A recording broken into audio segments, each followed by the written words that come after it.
Sa number 5, enrollment humalin sa kindergarten padulong sa senior high school sa idalom sang DepEd Negros Occidental Division sa private kag public schools ang halos yara sa 280,000. Sa quick count nga datos sang DepEd as of June 15, may 264,000 ka na-enroll nga estudyante sa pampubliko nga eskwelahan suno kay Negros Occidental Schools Division Superintendent Gladys Amilaine Sales. 15,936 naman ang naka-enroll sa private schools.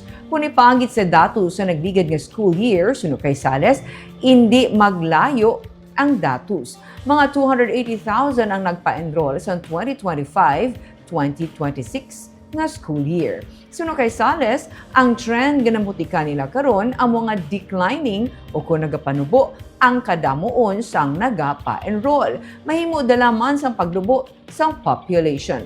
May programa karon ng DepEd upod sa mga barangay. Naga-coordinate sila sa mga barangay para sa mga kabataan nga napaslawan makabalik eskwela. Suno kay Sales, ini sila ang ginapalocate kag ginaengganyo nga magbalik sa klase kag kun may kabudlayan pagid ginapatuman na lamang ang alternative delivery mode of learning para mahaylo ang pagpadayon sang pag-eskwela sang kabataan. Sang Hunyo ang pagbaton sang late enrollees suno kay Sales. Ilitan na kadina, especially kung school age ang bata. Actually, ganing wala ga-enroll, ginapangita, ginanamon. Ay, okay. May ara kami subo nga strategy nga mapabulig kami sa barangay. Tapos sila mangita sang bata kahit hindi naman namon Locate.